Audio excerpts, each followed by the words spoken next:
ஒரு படத்தை ஒரு மனுஷன் ஒரு தடவை பார்க்கலாம், 2 தடவை பார்க்கலாம். இந்த பாவி 40 தடவை பாக்குறாண்டி.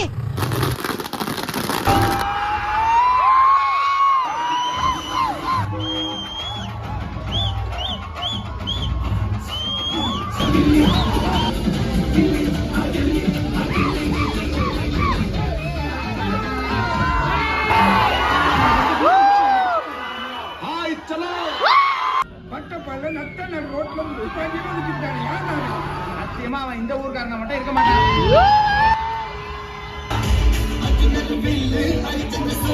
இவனோட போய்க்காது